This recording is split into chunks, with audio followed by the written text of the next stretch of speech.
Have you ever admired someone for their incredible talent and thought they had every reason to be proud? Have you ever achieved something remarkable and felt a quiet voice inside whisper, "You're better than others now"? But what if true greatness isn't about how high you climb but how low you're willing to bow? Welcome back to the channel.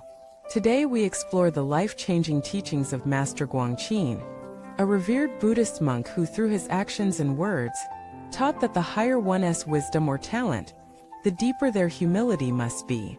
In an age obsessed with status and recognition, this message is more vital than ever.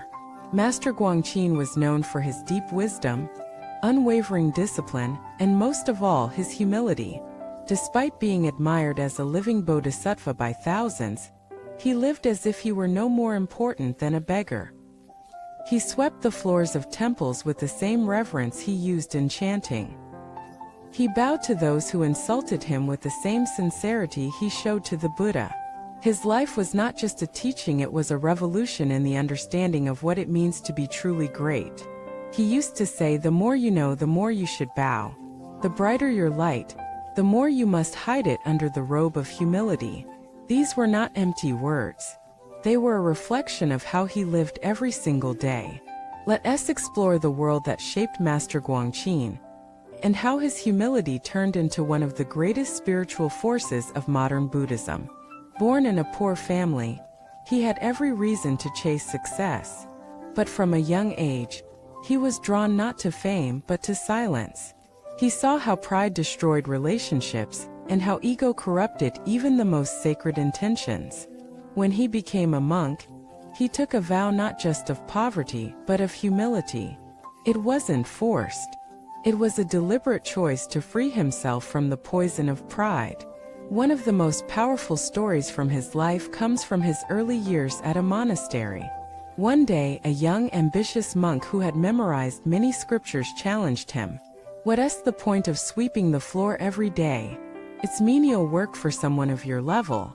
Master Guangqin smiled and said, "I sweep not the floor, but my heart." That monk never forgot those words. Years later, he became one of his most devoted students. Humility, for Master Guangqin, was not a lack of confidence. It was the highest form of confidence, the kind that does not need validation, the kind that rests in inner peace. He once explained, to be humble is not to think less of yourself but to stop thinking of yourself as more. Let us pause and think about that. How often do we fall into the trap of pride? Even in small ways, a skill we've mastered, a success we've achieved, a compliment we receive. Pride doesn't always shout. Sometimes it whispers. Sometimes it hides behind modesty. Sometimes it wears the face of spiritual superiority. Master Guangqin warned against all of it. He called pride the silent enemy of the Dharma. It enters unnoticed but corrodes from within. He taught that the more spiritual merit one accumulates, the greater the temptation to feel better than others. That is why humility is the shield that protects real practice. Another story reveals his depth of wisdom. During a large temple ceremony, Master Guangqin was asked to sit on a high platform, surrounded by flowers, incense, and chants. Everyone expected him to give a grand Dharma talk. But when he stepped up, he looked around the crowd, bowed deeply, and said, "Everything I could say you already know. Everything I still need to learn you cannot give me." Then he stepped down.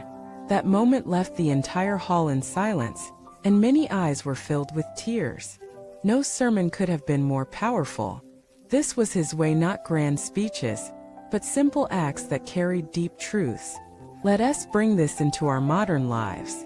In today's world, we are constantly encouraged to promote ourselves.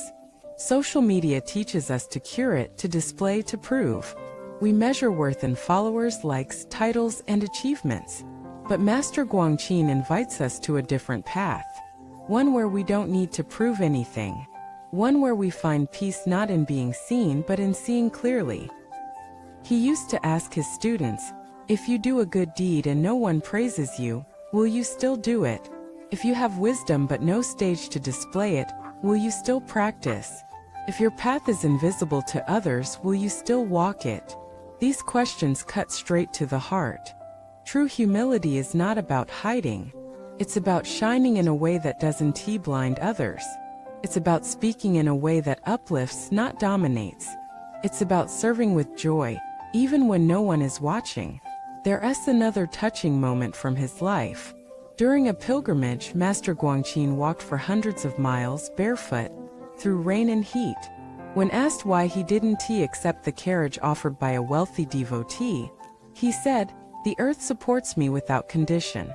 Why should I demand more?" Such simplicity, such gratitude, this was his daily practice. But don't mistake him for weak or naive. When injustice or harm occurred within the Sangha, he acted decisively. He didn't tolerate abuse or corruption, but he did so without anger, without ego. He corrected with love. He confronted without cruelty. That's the strength of humility. It doesn't avoid truth, but delivers it gently. One day, a visitor asked him, "Master, what is your highest realization?" He picked up a broom and said, "To sweep with an empty heart." That visitor became a monk the following month. We can learn so much from this. Whether you're a teacher, an artist, a leader, or a seeker, your talent is not the problem. It's how you carry it. The world doesn't need more geniuses. It needs more kind ones. It doesn't need more voices. It needs quieter hearts. It doesn't need more performers. It needs more servants of truth. If you've been blessed with intelligence, use it to understand others, not to outwit them. If you have wealth, use it to uplift, not to show off. If you have spiritual insight, let it soften you, not harden you. Master Guangqin showed that the most enlightened people are not those who shine above others, but those who shine through them. He once said, "A true teacher is one who disappears when the student sees the light." As we reach the end of this reflection, ask yourself, where is pride hiding in my life? Where have I let talent become entitlement? Where can I bow more deeply, not just to others, but to the sacredness of each moment? Humility is not weakness. It is the mother of strength. It's the soil where wisdom grows. It's the fragrance that turns action into compassion.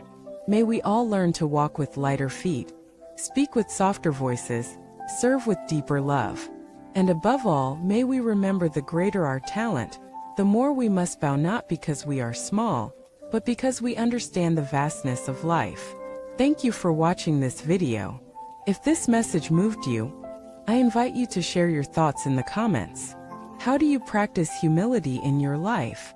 Who has shown you what it means to bow deeply? Let us learn from one another. And if this teaching resonated with you, please like, subscribe, and share it with others on the path. Together, let us walk gently, speak truthfully, and bow often.